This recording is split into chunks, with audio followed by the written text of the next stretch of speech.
Tenemos muchos temas para conversar con él, entre ellos la entrada o no en vigencia del nuevo Código de Proceso Penal a partir del 16 de julio, que era lo que estaba previsto. Fiscal, ¿cómo le va? Buenos días. Buenos días, muchas gracias por la invitación. Hola, Jorge, ¿bien? Bueno, Bien. Pensé que había llegado al lugar equivocado, que estaba en Radio Sarandí. No, me saca al lado. Bueno, empecemos por un tema de las últimas horas, esta actuación que hubo en torno a la noticia de la tarjeta corporativa de Raúl Sendic y cuál fue la actuación de la Fiscalía en concreto. Bueno, nosotros recibimos el día jueves en la tarde una nota del diputado Pablo Iturralde. Primero una llamada telefónica del diputado. Yo en ese momento estaba volviendo de Paysandú a Montevideo.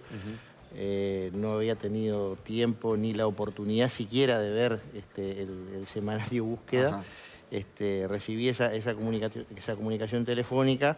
Me dijo que me estaba enviando una nota a la Fiscalía. Yo le pedí que si me la podía, además de entregarlo materialmente, si me la podía mandar por mail. Me la mandó por mail. Cuando llegué a la Fiscalía ya tenía la decisión tomada de que como esa nota del diputado y el artículo periodístico en cuestión decían relación con la situación de ANCAP o estaría vinculado a la investigación judicial que se está llevando adelante por ANCAP, inmediatamente la remití al fiscal que está actuando en el caso ANCAP. ¿Se agrega esa causa entonces? Bueno, yo se la remití al fiscal y el fiscal tiene, obviamente, en el uso de su independencia técnica, la posibilidad de agregarlo a esa causa o de iniciar una causa distinta. Esto es aparte de que la oposición haya ido a la justicia a presentar también una nota agregándolo a la denuncia. Usted se lo comunica al fiscal y que el fiscal actúe. Exactamente. O sea, son dos procedimientos administrativos diferentes. En realidad son dos procedimientos que deberían terminar en una única causa judicial. Claro. A ver, cualquier ciudadano puede ir a la justicia a denunciar un hecho o ir a la fiscalía y presentar una nota como lo que aconteció. Veremos qué es lo que ocurre ahora en el desarrollo de la investigación. Algo parecido, aunque sin la nota fue su decisión, ocurrió en el caso que surgía a partir del libro de Mario Ruzola, de la historia de Eleuterio Fernández Huidobro y ese supuesto vínculo del MLN, de los Tupamaros, con algunos robos en los años 90. Ahora la oposición plantea una comisión investigadora en el Parlamento sobre este tema y desliza así una crítica de alguna manera a lo que fue su actuación y la de la justicia en ese caso, de cómo se archivó, en realidad no se llegó a desarchivar, ¿no? el caso técnicamente.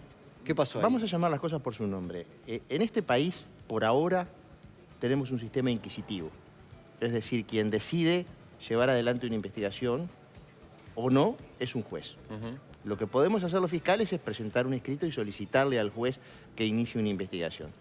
Es decir, con relación a los hechos vinculados al libro que usted menciona, cualquier juez penal de este país podría haber de oficio actuado. Nadie actuó. Cualquier fiscal penal de este país podría haber presentado un escrito solicitándole al juez que iniciara una investigación. Nadie actuó. Y cualquier ciudadano podría haber ido al juzgado y presentado un escrito y solicitado que se iniciara una investigación. Nadie actuó. Lo que pasa es que ni Salle. Perdón, nadie hizo nada. El único que hizo fue el fiscal de corte. Me parece que no había ni salido el libro. No, había salido, sí. Yo lo compré. Esa semana. Lo compré en una librería. No lo leí. Leí ese artículo, ese capítulo y vi que tenía vinculación con expedientes judiciales que yo tenía conocimiento que existían, porque en alguna oportunidad los había tenido en mano. Entonces lo que hice fue poner en conocimiento, o sea, lo que hice fue lo único que podía hacer, que era informar a la fiscal que estaba a cargo de la fiscalía que había llevado adelante esa investigación, la existencia del libro y la existencia de los expedientes a los efectos pertinentes, es decir, a los efectos de lo que ella pudiera determinar. Pero ahí, Jorge, la fiscal te responde, porque acá hay un malentendido en la población.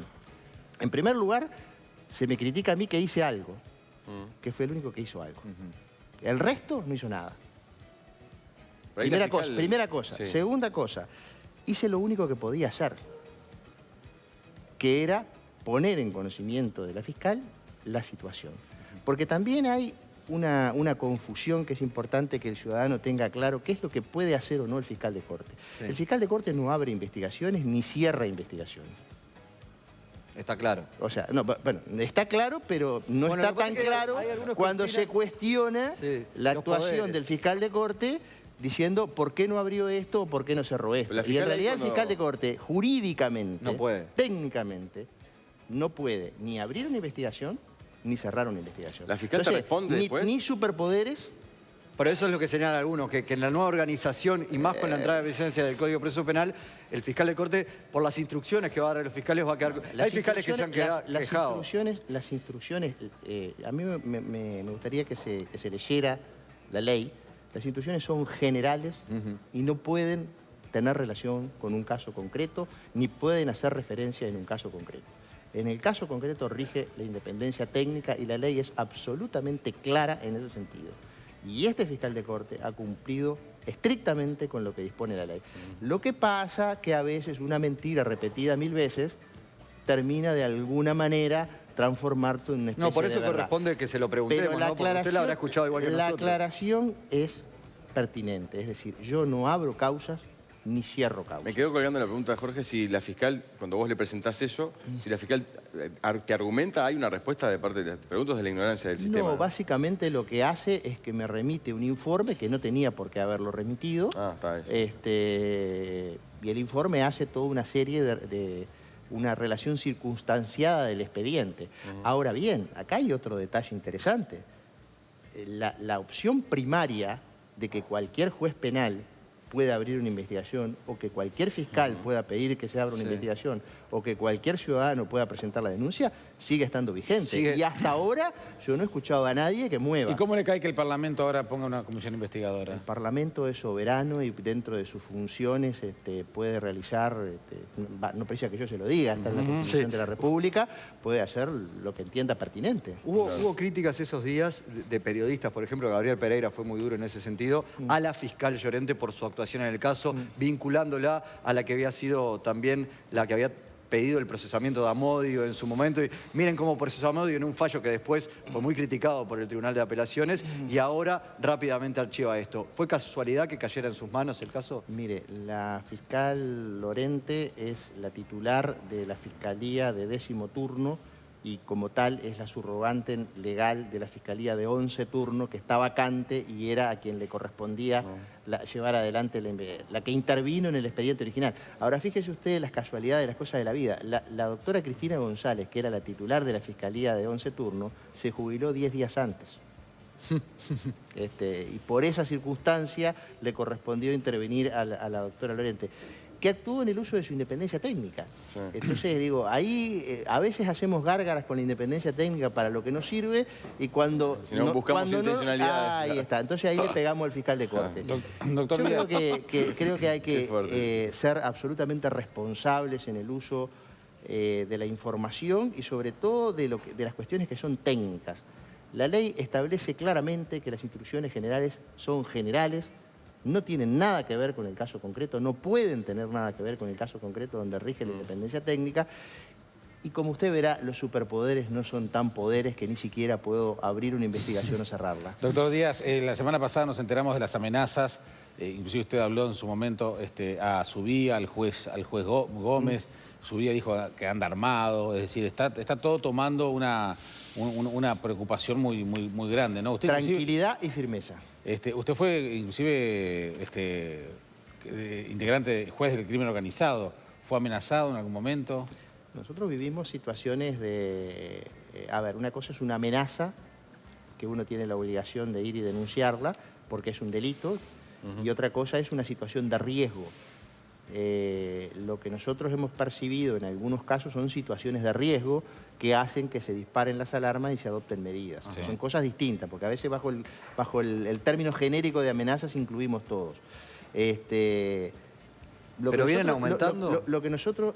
No, episodios de esto han existido siempre. Porque hay algunos que dicen son más ahora y otros que dicen, bueno, como el ministro... Mire, yo lo que le voy a plantear es, como fiscal de corte, en los prácticamente 5 años que estoy a cargo de la Fiscalía de Corte, en 3 oportunidades recibimos situaciones de alerta. Bien. Por tanto, yo me tengo que guiar por los datos de la realidad y no por ¿Y tuvo custodia lo que allí? trasciende o por las redes sociales. Bueno, también hay información oficial de que las custodias son el doble hoy que en el 2015, por ejemplo. ¿Usted estuvo No, custodiado? el número de custodias ha aumentado. se ha incrementado. Yo le hablo de las situaciones en las cuales, No, está bien. fiscales, en las cuales yo he estado informado. Pero siente que la delincuencia está presionando más de esta manera a la justicia, es que se intervienen más y entonces Mire, se detectan más alarmas. En el año 2007 yo dije que en el Uruguay no existía sicariato porque la oferta no se había encontrado con la demanda. Me acuerdo. Dije eso y me ligué un montón de críticas, Tremendo. de que estaba exagerando, de que esto en el Uruguay no pasaba, Sí, sí. etcétera, etcétera. Poco tiempo después, lamentablemente, tuvimos que informar que la oferta se había encontrado en la demanda y que en Uruguay había sicariato. En el año 2007 dijimos que la primera fase de este fenómeno, si no interveníamos adecuadamente, era de que las organizaciones criminales iban a empezar a resolver con violencia los conflictos entre sí, cosa que hasta ese momento no pasaba. Ajá. Sí, sí. Empezó a pasar. Dijimos que la segunda fase era la utilización de la violencia por parte de las organizaciones criminales contra las fuerzas de seguridad y contra los operadores del sistema de justicia. Por suerte, hasta ahora eso no pasó. Lo que tenemos que hacer... Estamos en el borde. Está bien, pero la pregunta es, ¿ese proceso es irreversible? ¿Ese proceso se va a dar necesariamente? La respuesta es no. Claro. Y hay experiencias históricas en el mundo que demuestran que estos procesos son reversibles si se adoptan las medidas pertinentes para ello. Ahora, si lo que hacemos es poner el grito en el cielo, estamos permanentemente hablando del tema, yo no digo que no haya que hablar, Sí. digo que nosotros tenemos la absoluta tranquilidad ante esta situación que adoptamos las medidas todas las medidas pertinentes.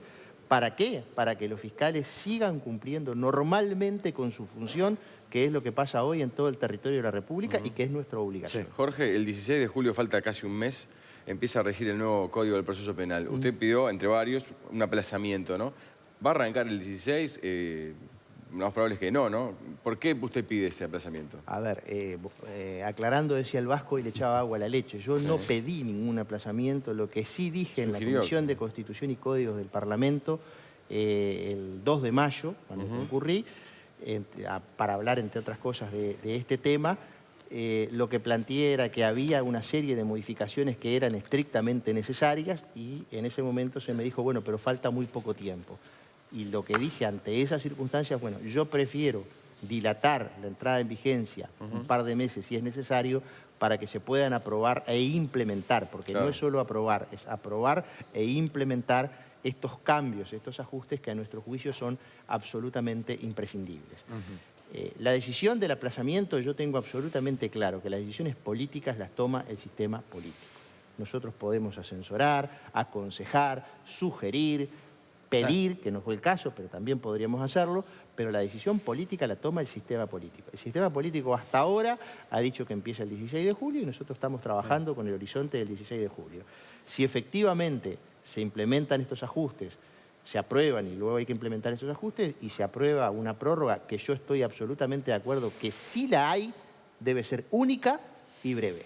Ajá. Porque lo que no podemos alentar... Tirar otro año para atrás. No. Lo que no podemos alentar es esa ilusión que siempre tiene alguna gente que está en contra de que, bueno, de que si lo prorrogamos... Claro. No se apruebe. No, Breve es no un par de entre nunca en meses. vigencia. Breve es un par de meses.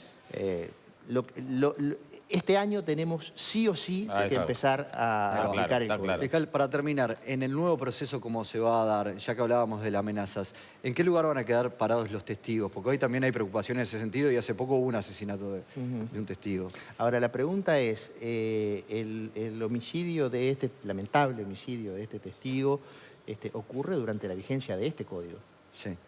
Entonces, no le atribuyamos al código problemas que el código no No, trae. claro, pero lo que dicen es que pueden quedar más expuestos.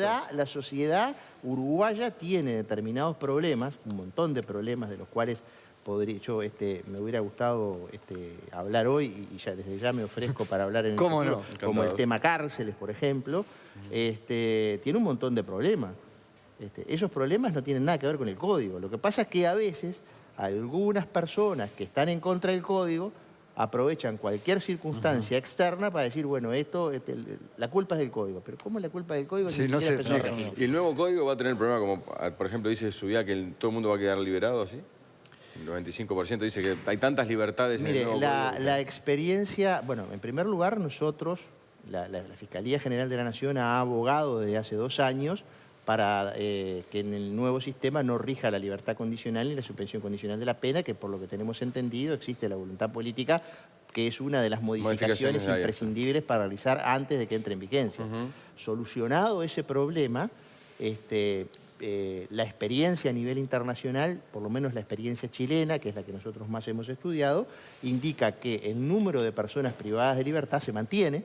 Lo que sí cambia sustantivamente es la cantidad de personas penadas privadas de libertad. Es decir, en Chile, previo a la reforma, había, como en Uruguay hoy, un 80% de personas privadas de libertad que no tienen sentencia y un 20% que sí tienen. En Chile hoy, post-reforma, el 80% tiene sentencia y el 20% son procesados. Eso es un cambio cualitativo y no cuantitativo. Lo que pasa es que, vuelvo a insistir, hay gente que se opone a la reforma y busca el pelo en el huevo, como se dice habitualmente, para cuestionar su entrada en vigencia. Fiscal, muchísimas gracias por todo este rato. Después lo podemos invitar a los estudios de Sarandí para hablar de los otros temas. Al de acá, ahí mismo. Ha sido un placer estar en Radio Sarandí. Señores, muchas gracias. Vamos a ver cómo está el tiempo a esta hora.